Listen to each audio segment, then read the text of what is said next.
Hey, good morning in the world of YouTube and the YTPC. As you can tell on my recent videos I posted had to do with hunting. Well, it's about 6 something in the morning in the upper southern part of Indiana.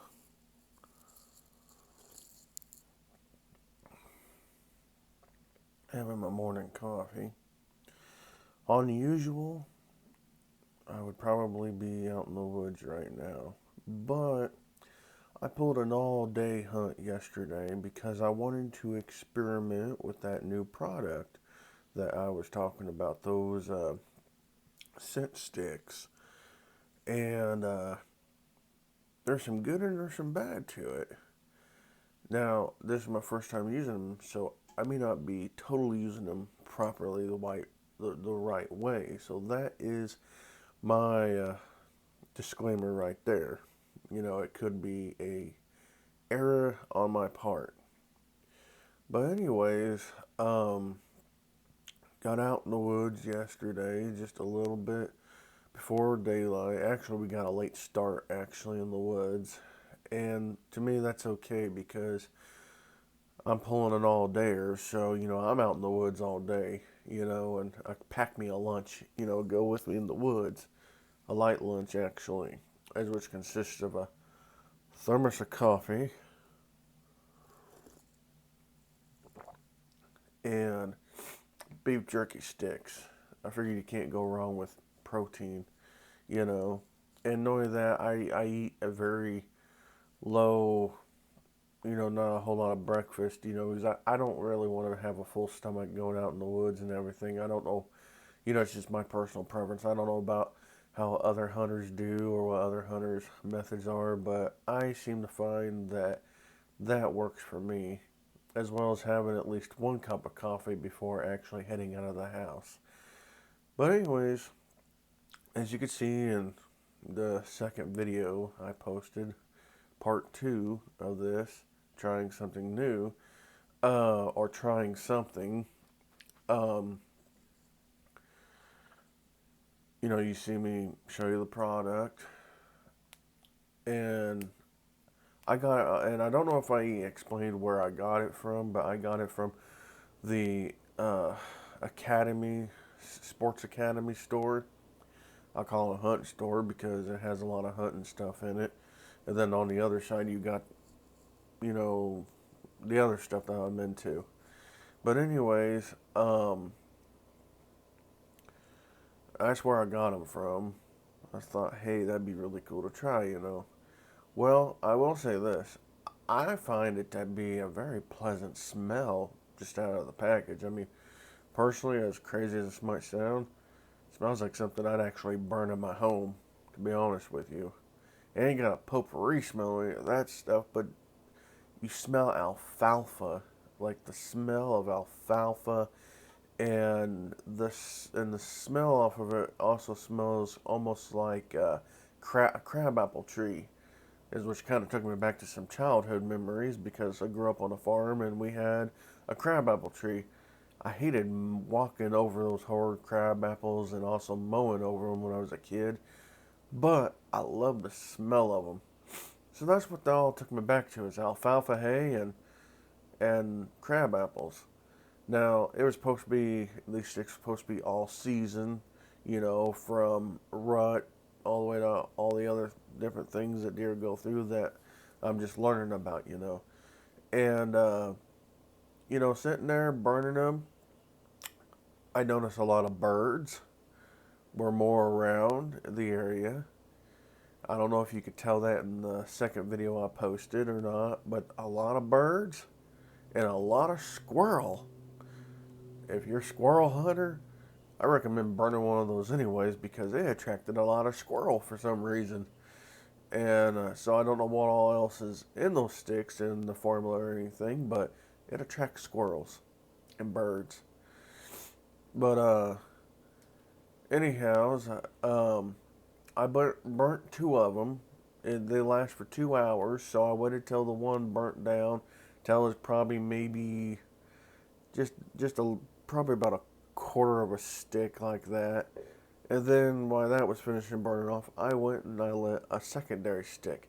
Now I only lit 2 sticks, and if you look in prior videos and everything that I posted of what I have dubbed the outdoor man cave, um, that area is not really that big.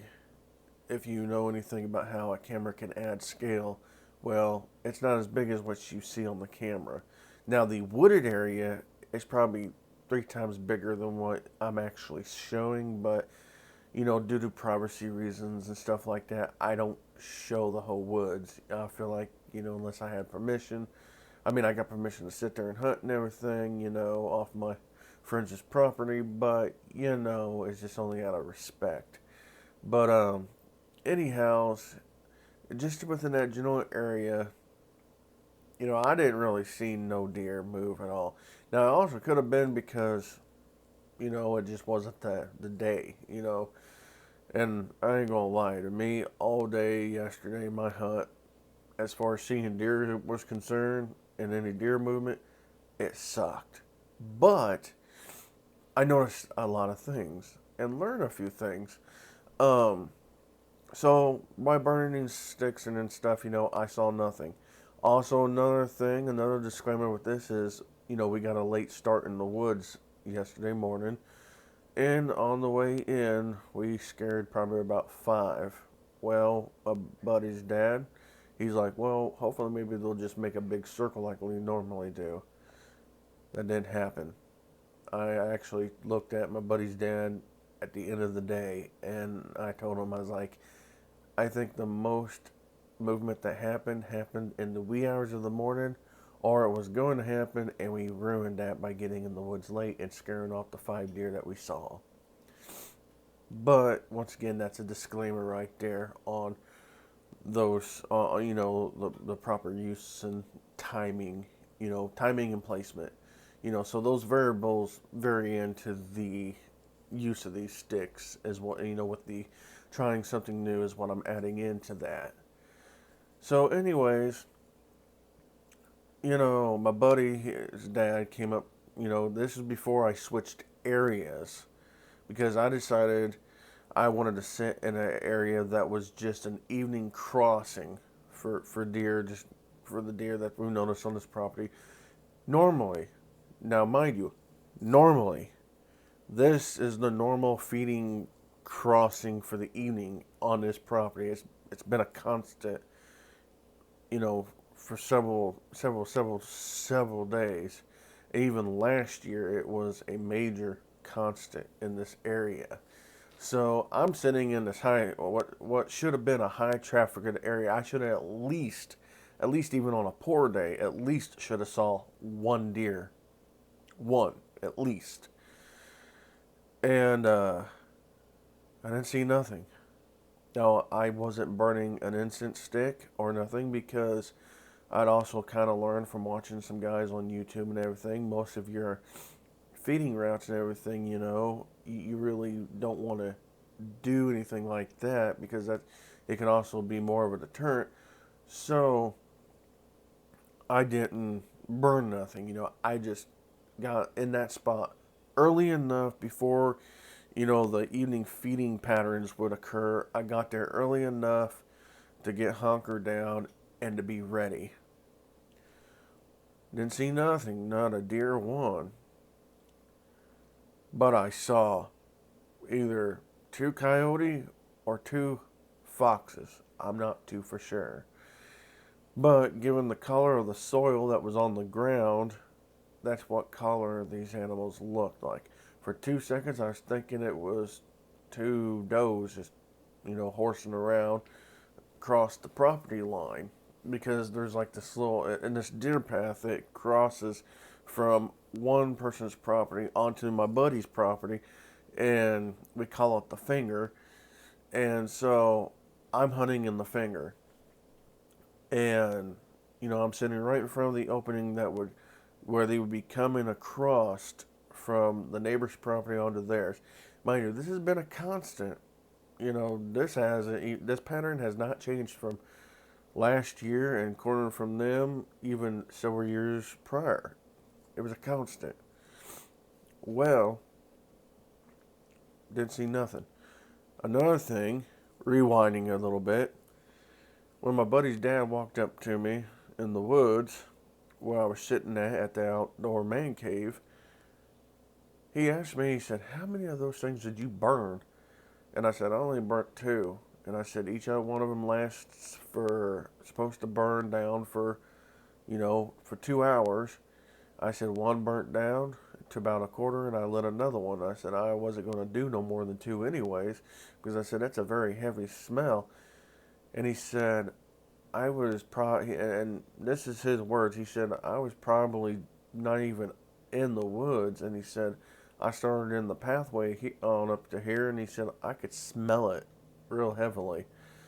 And I said, "Really?" He goes, "Yeah." I said, "Well," I said, "I don't know if that's a good thing or a bad thing." He said, "Well, it may not be a bad thing, but," he said, "it's also a new smell around here that's not been put out." Well, that reminds me of something else I watched on YouTube. Bucks, especially doe and stuff I don't know much about, but I know the video I watched was mainly about bucks, older bucks.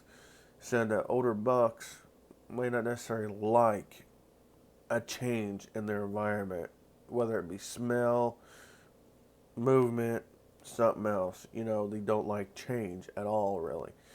So I'm sitting there thinking, I could have just ruined, a perfectly good spot, by this experiment, this trying out something, and I'm kind of beating myself in the head.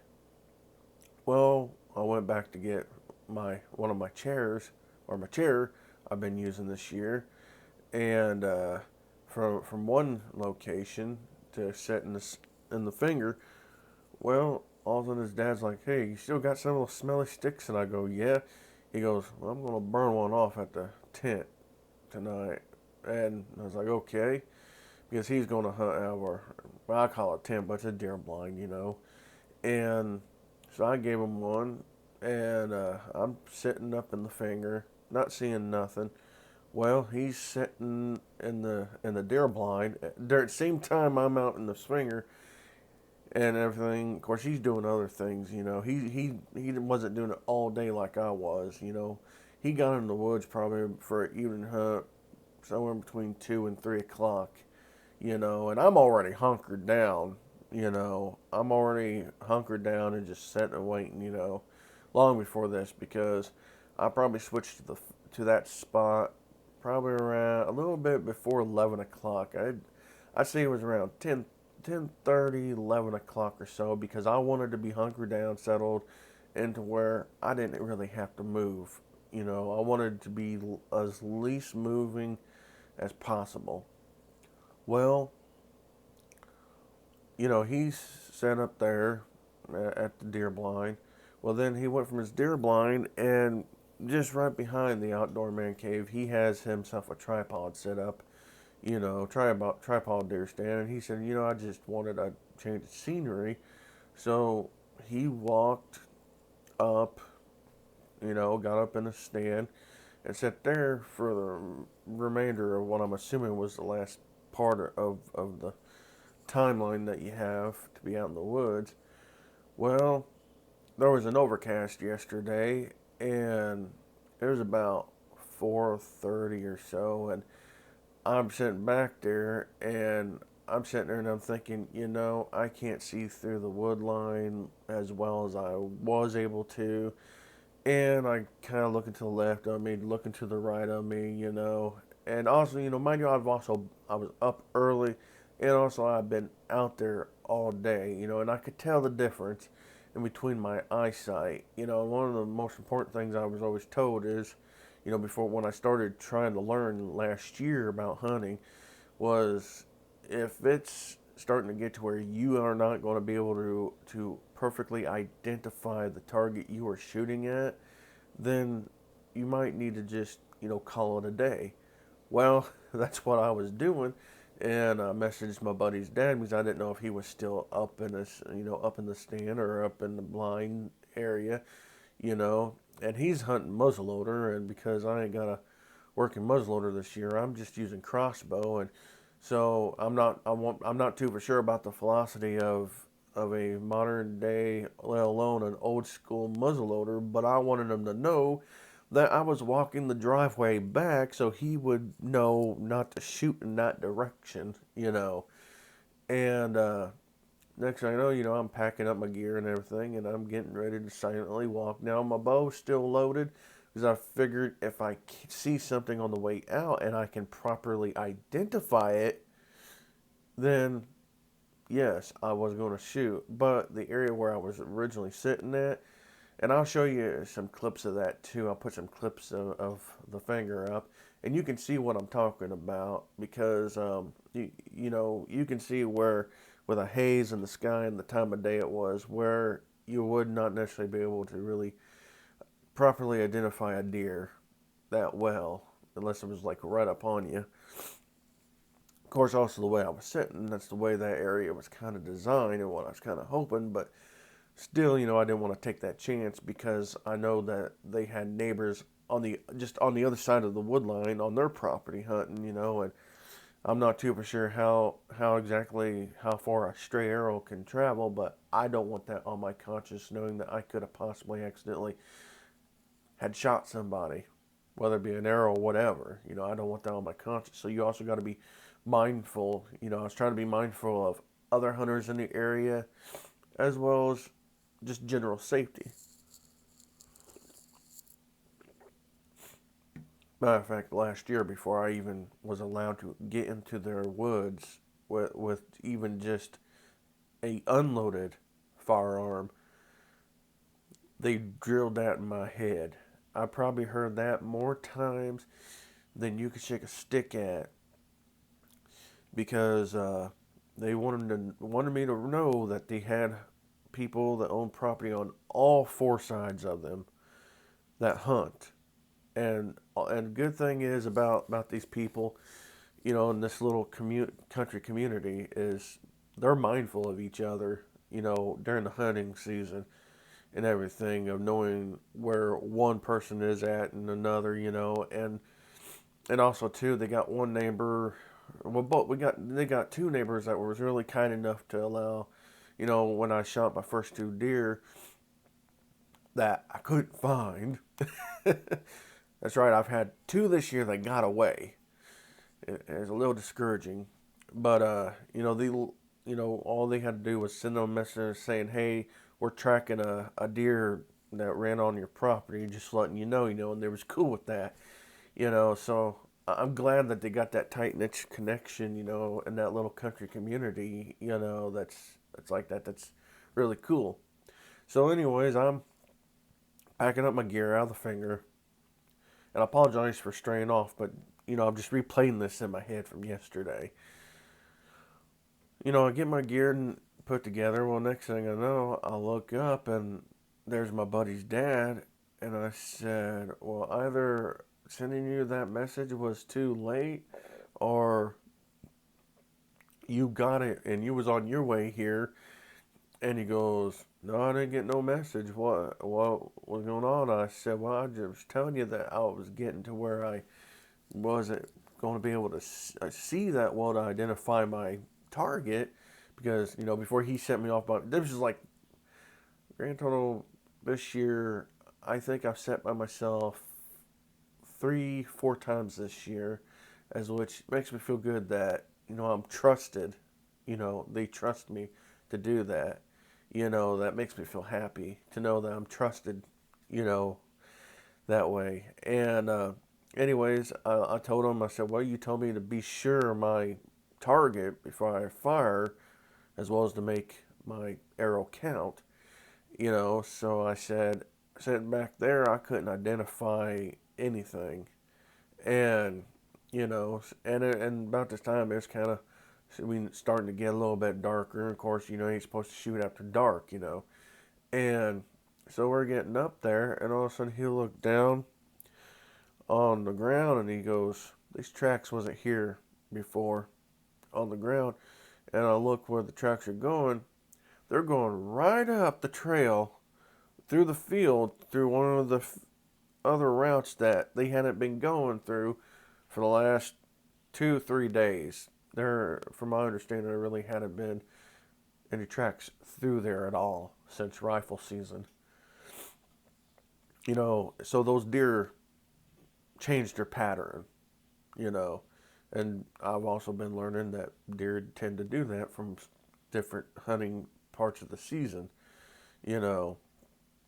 So he's like, they're going right through here up where what I am dubbed the outdoor man cave is at.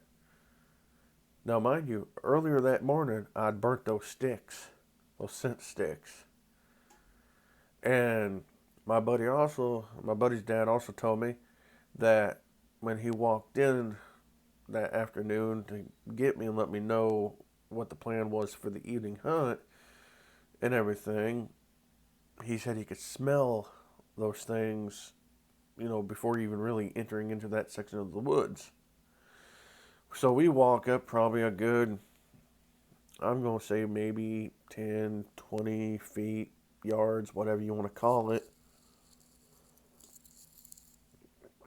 And there's larger tracks, toes spread out. And you look down and he goes, that was a big buck that went right by the tent, too.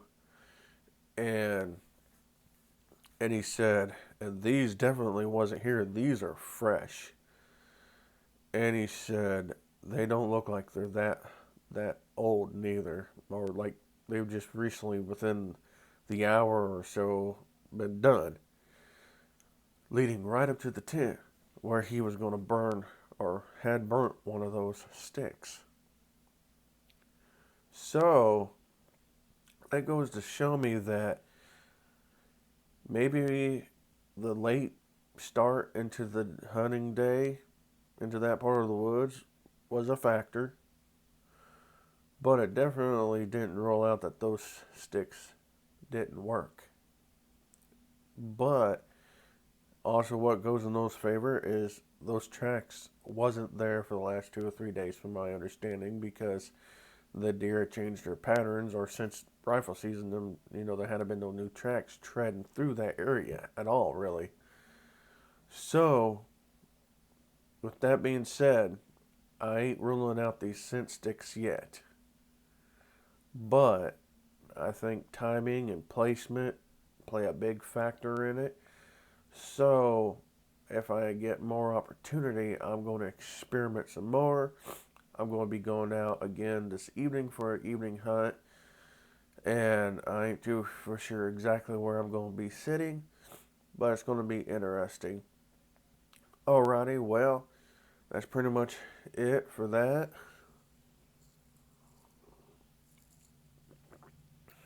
And if I can, I'm going to try to see if maybe my buddy's dad would do a YouTube video with me about that situation and let you hear his point of view of it. Possibly, hopefully, he'll be willing to do it.